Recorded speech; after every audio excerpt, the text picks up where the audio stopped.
The battlefield did not reward invisibility. Not here, not now. In this kind of war, soldiers weren't killed because they were careless. They were killed because they reacted exactly the way they were trained to. Every army teaches the same instinct. If you see a sniper, you deal with it immediately. You confirm the threat. You identify the firing position. You issue orders. And most importantly, you look. That reflex kept units alive thousands of times. But under the wrong conditions, it became a trap. Because attention is a finite resource.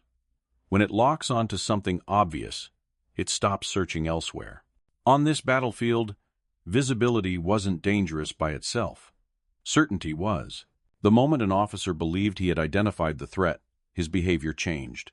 He stopped scanning. He stopped doubting. He exposed himself not recklessly, but confidently. That confidence is what made him visible. This was not about marksmanship. It was not about camouflage. It wasn't even about deception in the traditional sense. It was about understanding a simple rule.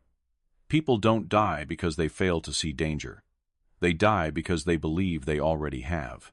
Once the mind decides, the body follows. Binoculars come up. Orders are given. Bodies rise above cover just long enough. The man behind this method understood something most soldiers never did. You don't need to be invisible to survive. You need the enemy to stop looking for you. And the fastest way to make that happen is to give them something else they cannot ignore. This is where the mistake begins.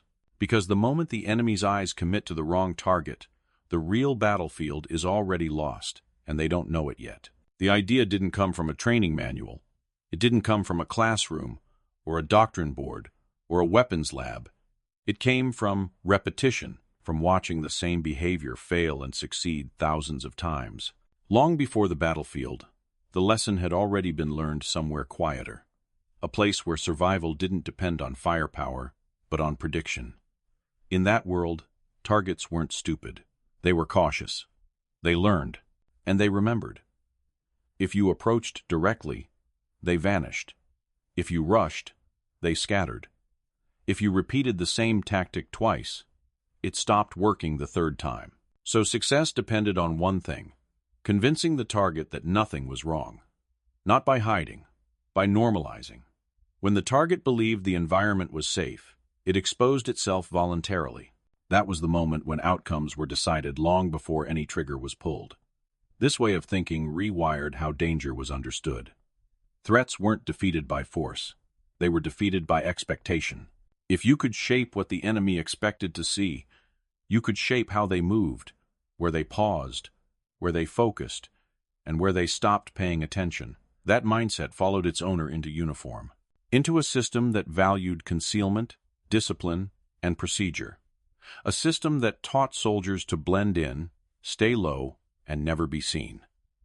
But none of that addressed a deeper vulnerability. Training creates patterns. Patterns create habits.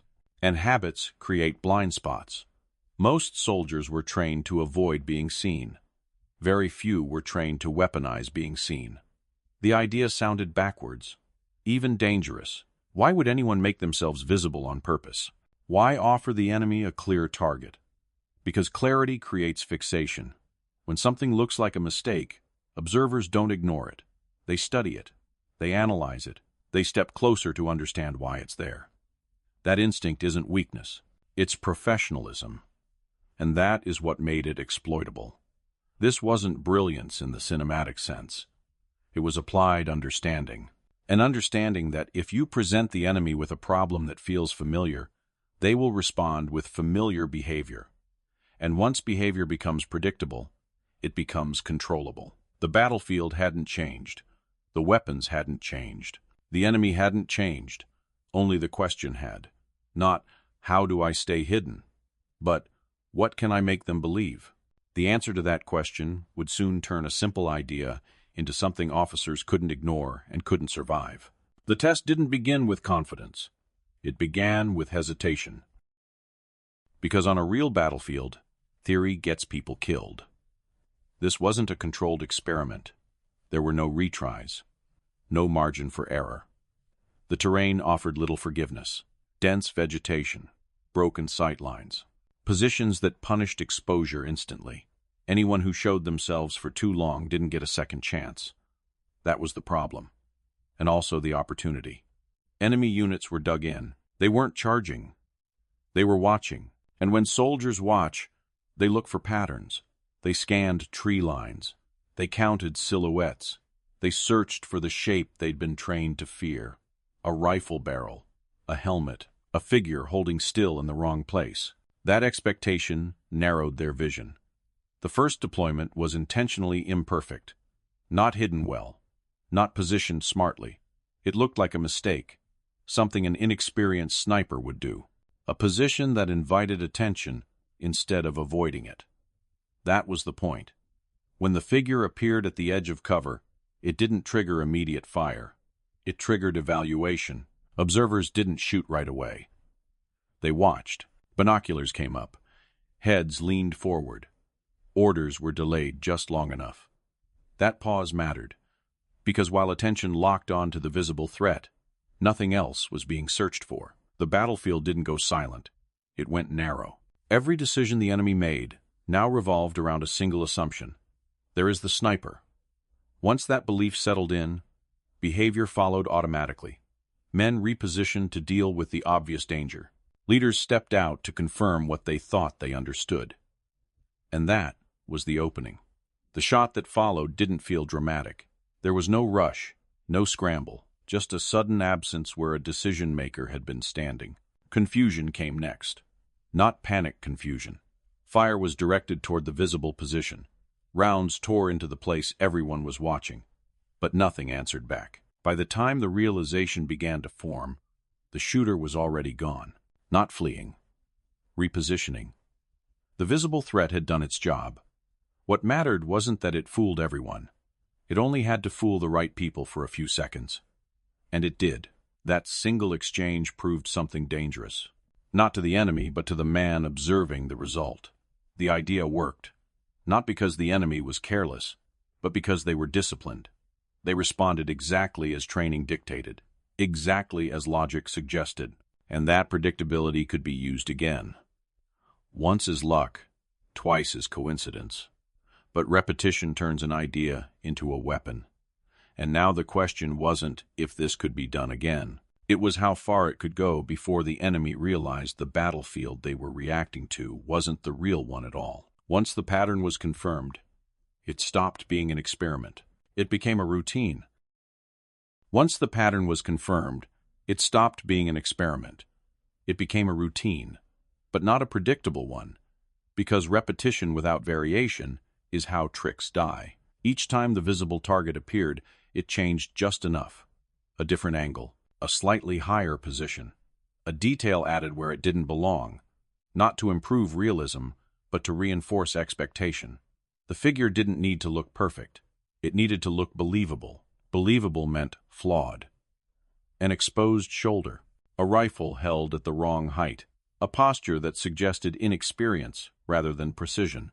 These weren't mistakes, they were invitations, and the invitations worked. Enemy observers reacted the same way every time. They spotted the figure, they paused, they called it in. And then the same people stepped forward, not the soldiers in the trenches, not the men tasked with taking risks, the officers, because officers were trained to confirm, to verify threats before committing resources, to see clearly before giving orders. That instinct made them indispensable and vulnerable. As days passed, the effect compounded. When an officer fell, the position didn't just lose leadership, it lost tempo. Orders slowed, movements hesitated, coordination frayed. The battlefield didn't collapse, it stalled, and in war, stalled units die quietly. The decoy never needed to kill many. It only needed to force the right people to step into the open at the wrong moment. Each successful engagement fed the next. Confidence grew. Not reckless confidence, but measured certainty. Certainty that the enemy would do what they had already done before. And they did. Attempts were made to adapt. Orders were issued to be cautious. Warnings circulated. But caution has limits. When something looks like a clear threat, ignoring it feels irresponsible. So officers kept coming. Sometimes they stayed back longer. Sometimes they sent subordinates first. But eventually, Someone always stepped forward to look, and every time that happened, the same invisible exchange took place. Eyes locked onto the wrong target. Attention narrowed. The real threat remained unseen. This wasn't chaos. It was erosion. The kind that doesn't announce itself until entire sections stop responding as they should. By the time patterns were recognized at higher levels, the damage was already done. Not because of how many had fallen, but because of who had. Leadership gaps appeared where none should exist. Decisions were delayed by seconds that mattered. Confidence bled away into suspicion. Men began to question what they were seeing. And once that doubt took hold, every shadow became dangerous. Every pause felt risky. The decoy had moved beyond deception. It had become psychological pressure, a reminder that visibility itself could no longer be trusted. And that realization would soon force the enemy to change how they fought. Whether they were ready or not, recognition came late. But it did come. Patterns don't stay invisible forever. Reports began to stack up. Officers killed near suspicious positions. Fire directed at targets that never fired back. Snipers that vanished without leaving traces. At first, the explanation was simple. Carelessness, poor fieldcraft, bad luck. But repetition erodes denial. Eventually, command understood that this wasn't coincidence. Something was drawing officers into exposure. Something was shaping behavior before contact even began. Warnings were issued. Orders revised. Don't approach suspicious positions. Don't stand in the open. Send others to investigate. Confirm from cover. On paper, the countermeasures made sense. In reality, they collided with instinct. Because battle doesn't pause for perfect caution. Decisions are made in seconds, not memos. When a figure appeared in the tree line, helmet visible, posture wrong, rifle shape unmistakable, someone had to decide whether it was real. And deciding meant looking. Subordinates hesitated. No one wanted to be the man who ignored a sniper and paid for it later. So the decision rose upward, to the people trained to judge, to the people trusted to confirm, to the officers. Even knowing it might be a decoy didn't remove the obligation to verify. Because if it wasn't fake, ignoring it could cost dozens of lives. That dilemma had no safe answer. Every choice carried risk. And the decoy exploited that perfectly. Some units tried indirect methods, artillery, suppressive fire, but ammunition was limited. Fire missions revealed positions, and destroying every suspicious silhouette wasn't practical in dense terrain. Others tried patience. They watched longer, waited for movement, but waiting created its own danger. The longer eyes stayed fixed on one point, the less aware the rest of the battlefield became. Focus narrowed. Peripheral awareness faded, exactly as before. The enemy wasn't failing to adapt. They were adapting within the boundaries of their training. And those boundaries were the trap. Because training doesn't just teach what to do. It teaches what must be done. When a threat matches expectation, ignoring it feels like negligence. That feeling overrides caution. So despite warnings, despite awareness, despite fear, officers kept stepping forward. Sometimes only for seconds. Sometimes just long enough to raise binoculars. Sometimes just long enough to believe they finally understood what they were seeing. That moment of certainty was still fatal. The decoy didn't need ignorance anymore. It worked even when the enemy suspected deception. Because suspicion doesn't stop observation. It intensifies it. And intensified observation is exactly what exposes decision-makers. At this stage, the battlefield changed tone. It wasn't confusion anymore.